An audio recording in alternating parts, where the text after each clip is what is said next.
Hello and welcome to all the football fans to you me and football. दोस्तों, हम जब भी अपने लिए नए फुटबॉल शू ऑर्डर करते हैं या उसे खरीदने जाते हैं तो सबसे पहला सवाल जो हमारे दिमाग में आता है कि हम अपने लिए एक बेहतर फुटबॉल शू कैसे सिलेक्ट करें। तो दोस्तों, हमारी आज की वीडियो में हम आपको बताएंगे वो 5 पॉइंट जिनसे एक बेहतर फुटबॉल शू लेने में आपसे कभी भी गलती नहीं होगी।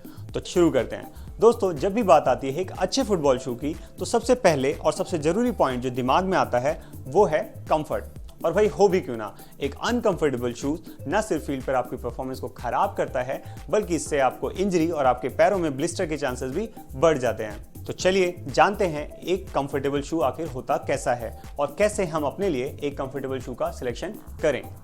दोस्तों, आपके फुटबॉल शूज की फिटिंग ना तो ज्यादा लूज और ना ही ज्यादा टाइट होनी चाहिए। ये आपको एक करेक्ट फिट होने चाहिए। अगर आप अपने शूज के साइज को लेकर के श्योर नहीं हैं तो आप एक काम कर सकते हैं, आप एक साइज बड़ा और एक साइज छोटा ट्राई करके देख सकते हैं किसमें आपको बेहतर फिटिंग आ रही। आपके फुटबॉल शूज के फ्रंट में एक थंबनेल की विड्थ जितना स्पेस बचा होना चाहिए जिससे कि आपके पैरों की नेचुरल मूवमेंट हो सके, लेकिन आपका जो हील है वो शूज के बैक के साथ लगा होना चाहिए। यह इंश्योर करें कि वहां पर स्पेस ना रहे। इसके अलावा एक और इम्पॉर्टेंट बात कि जब आप शूज लेने जाएं और जब आप शूज ट्राई कर रहे हैं तो आप ये कोशिश करें कि आप अपने फुटबॉल सॉक्स पहनकर ही शूज को ट्राई करें। अदरवाइज क्या होता है कि आप शूज खरीद के ले आए लेकिन आपने वहां पर सॉक्स के साथ ट्राई नहीं किया और घर आने के बाद वो फिटिंग आपको करेक्ट नहीं आती है। तो हमेशा सॉक्स के साथ ट्राई करें। इसके अलावा एक जरूरी बात और कि जब आप शूज खरीदते हैं तो आप ये देखिए कि आपका जो पैर है उसकी शेप कैसी है। या तो वो ज़्यादा ब्रॉड होगी या फिर वो नैरो या फिर मीडियम होगी। अगर नैरो या मीडियम है तो आप एक नॉर्मल शू खरीद सकते हैं, बट अगर आपका पैर का शेप जो है वो ब्रॉड है तो आप कोशिश करें कि जो शूज़ आप खरीद रहे हैं उसका फ्रंट थोड़ा सा ब्रॉड होना चाहिए। मार्केट में आपको इसके कई ऑप्शंस मिल जाते हैं। दोस्तों, शू लेते समय आप इस बात का भी ध्यान रखें कि आपके शू में एक सफिशिएंट कुशनिंग होनी चाहिए। ये सफिशिएंट कुशनिंग ग्राउंड पर आपके पैरों पर जो प्रेशर पड़ता है वो आपके प्रेशर पॉइंट्स को रिड्यूस करता है जिससे कि आप लंबे समय तक बिना थके खेल सकते हैं। एक कंफर्टेबल शूज में प्रॉपर वेंटिलेशन का होना भी बेहद जरूरी है। प्रॉपर वेंटिलेशन ये इंश्योर करता है कि आपके पैरों में कम पसीना आए और अगर जब वो आए तो जल्दी से सूख जाए। तो आप जब भी शू लेने जाएं तो कोशिश करें कि आपके शूज का मटेरियल जो है वो ब्रीदेबल होना चाहिए ताकि उसमें कम पसीना आए और आप स्टिकी फ्री होकर के खेल सकें। तो दोस्तों, अब जब हमने कंफर्ट को समझ लिया तो चलिए आगे बढ़ते हैं और आज समझते हैं हमारे दूसरे इंपॉर्टेंट पॉइंट ट्रैक्शन को।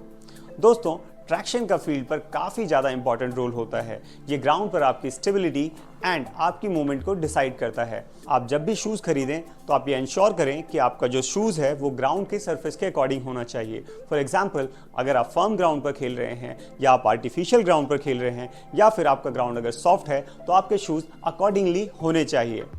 दोस्तों, इस पर एक डिटेल वीडियो हम जल्द ही आपके लिए लेकर आएंगे कि कौन से सरफेस पे किस तरह के बूट हमें यूज़ करने चाहिए।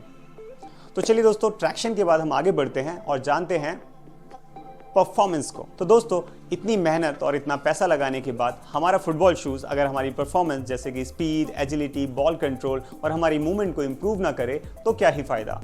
तो चलिए आगे बढ़ते हैं और जानते हैं परफॉर्मेंस को इंक्रीज करने वाले फैक्टर्स को।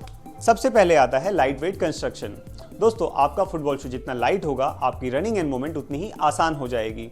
मैच के दौरान आपके लेग्स हैवी नहीं होंगे और आप बेटर परफॉर्म कर पाएंगे। नेक्स्ट है रिस्पॉन्सिव कुशनिंग। एक अच्छी कुशनिंग ग्राउंड के इम्पैक्ट्स को तो एब्जॉर्ब करती ही है, इसके साथ ही ये एनर्जी भी रिटर्न करती है और ये आपके कंफर्ट को भी बढ़ाता है। Surface of the shoe.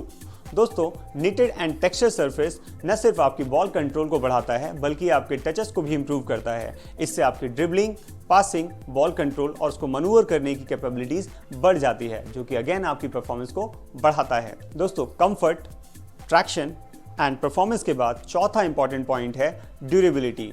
ये हमारे लिए काफ़ी मायने रखता है क्योंकि ग्राउंड पर आपके शूज़ को काफ़ी वियर एंड टीयर झेलना पड़ता है। ऐसे में आप जब भी शूज़ खरीदें तो आप ये चीज़ देखें कि आपका शूज़ जो है आपके ग्राउंड के सरफेस के अकॉर्डिंग हो। जैसे कि अगर आप टर्फ पर खेलते हैं तो आपका शूज़ थोड़ा सा ज़्यादा चल सकता है, अगर आप पेबल्स पर खेलते हैं तो वहाँ पर शूज़ जल्दी फट सकते हैं। अगर आपका ग्राउंड रफ है तो आप शूज़ उसके अकॉर्डिंग खरीदें। बेसिकली आप जब भी शूज़ खरीदें तो ये थोड़ा सा इस बात को देखें कि आपके शूज़ का मटेरियल थोड़ा सा स्ट्रांग हो ताकि वो ग्राउंड के वियर एंड टीयर को झेल सके। दोस्तों, अब तक हमने comfort, traction, performance and durability को समझ लिया। लेकिन एक शूज़ को बेहतरीन बनाने के लिए एक और इम्पॉर्टेंट फीचर है और वो है उसका safety and protection. Safety and protection न सिर्फ फील्ड पर आपको इंजरी से बचाते हैं, बल्कि ये आपको जब आप ग्राउंड पे उतरते हैं एक एक्स्ट्रा कॉन्फिडेंस भी देते हैं कि यू आर सेफ। फीचर्स जैसे कि एक स्ट्रॉन्ग टो कैप, एक strong ankle support and a cushion insole ground पर आपको tackle, collision and heavy challenges के समय प्रोटेक्ट करते हैं और आपके इंजरी होने के चांसेस को कम करते हैं। दोस्तों, comfort, traction, performance, durability and safety and protection, ये थे हमारे 5 इंपॉर्टेंट पॉइंट जो आपको एक बेहतर फुटबॉल शू सिलेक्ट करने में मदद करेंगे। तो नेक्स्ट टाइम आप जब भी फुटबॉल शू ऑर्डर करें या दुकान पर खरीदने जाएं तो इन 5 बातों का खास ख्याल रखें। हमारा यकीन है कि अगर आप इनका ध्यान रखेंगे तो आप अपने और अपनों के लिए एक बेहतर फुटबॉल शू खरीद पाएंगे। दोस्तों, अगर फुटबॉल शू को लेकर आपका कोई भी सवाल हो तो हमें कमेंट सेक्शन में जरूर बताएं। हमारे साथ वीडियो में बने रहने के लिए थैंक्स। अगर आपको हमारी ये वीडियो पसंद आई तो प्लीज़ इसे लाइक और सब्सक्राइब कर दें। जल्दी आपसे फिर मुलाकात होगी एक नए आइडिया और एक नए वीडियो के साथ। हमारे साथ बने रहने के लिए एक बार फिर से शुक्रिया। स्वस्थ रहिए, मस्त रहिए और फुटबॉल खेलते रहिए। Bye bye.